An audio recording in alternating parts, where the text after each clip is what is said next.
The Smartest Giant in Town by Julia Donaldson. George was a giant, the scruffiest giant in town. He always wore the same pair of old brown sandals and the same old patch gown. I wish I wasn't the scruffiest giant in town, he said sadly. But one day, George noticed a new shop. It was full of smart clothes, so he bought a smart shirt, a smart pair of trousers, a smart belt, a smart stripy tie, some smart socks with diamonds up the sides, and a smart pair of shiny shoes. Now I'm the smartest giant in town, he said proudly. George left behind his old clothes in the shop. He was about to go home when he heard a sound. On the pavement stood a giraffe who was sniffing sadly. "What's the matter?" asked George. "It's my neck," said the giraffe. "It's so very long and so very cold. I wish I had a long, warm scarf." "Cheer up," said George, and he took off his stripy tie. "It didn't match my socks anyway," he said, and he wound it around and around the giraffe's neck. It made a wonderful scarf. "Thank you," said the giraffe. As George strode towards home, he sang to himself, "My tie is a scarf for a cold giraffe, but look me up and down, I'm the smartest giant in town." George came to a river. On a boat stood a goat who was bleating loudly. "What's the matter?" asked George. "It's my sail," said the goat. "It blew away in a storm.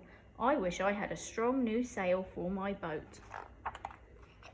"Cheer up," said George, and he took off his new white shirt. It kept coming untucked anyway, he said, and he tied it to the mast of the goat's boat. It made a magnificent sail. "Thank you," said the goat. George strode on, singing to himself, "My tie is a scarf for a cold giraffe, my shirt's on a boat as a sail for a goat, but look me up and down, I'm the smartest giant in town." George came to a tiny ruined house. Beside the house stood a white mouse with lots of baby mice. They were all squeaking. "What's the matter?" asked George. "It's our house," squeaked the mother mouse. "It burned down, and now we have nowhere to live. I wish we had a nice new house." "Cheer up," said George, and he took off one of his shiny shoes. "It was giving me blisters anyway," he said. As the mouse and her baby scrambled inside, the shoe made a perfect home for them. "Thank you," they squeaked. George had to hop on the road now, but he didn't mind. As he hopped, he sang to himself, "My tie is a scarf for a cold giraffe, my shirt's on a boat as a sail for a goat, my shoe is a house for a little white mouse, but look me up and down, I'm the smartest giant in town." George came to a campsite. Beside the tent stood a fox who was crying. "What's the matter?" asked George.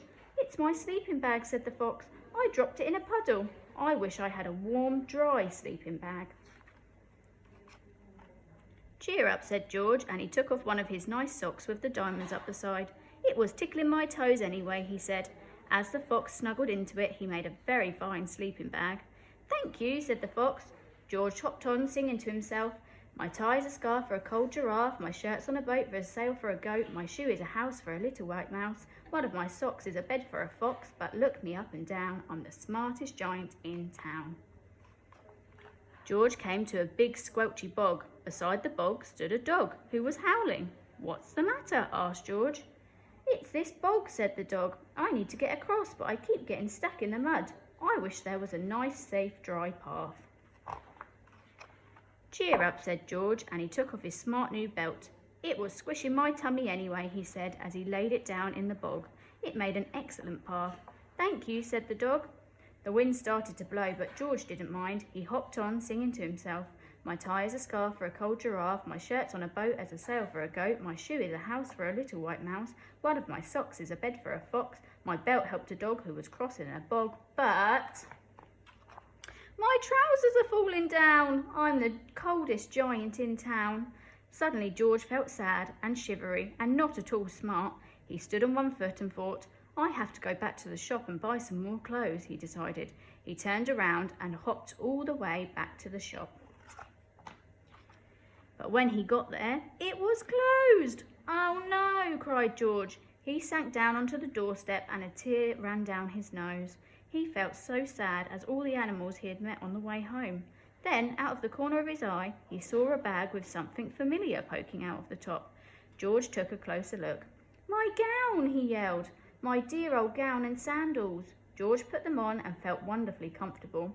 "I'm the cosiest giant in town," he cried, and he danced back home along the road. Outside his front door stood all the animals he had helped. They were carrying an enormous present. "Come on, George," they said. "Open it." George untied the ribbon. Inside was a beautiful gold paper crown and a card. "Look at the card inside, George," said the animals.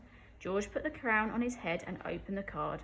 Inside it said, "You gave your scarf to a cold giraffe, your shirt's on a boat as a sail for a goat, your shoe is a house for a little white mouse, one of your socks is a bed for a fox, your belt helped a dog who was crossing a bog, and here is a very fine crown to go with your sandals and gown for the kindest giant in town."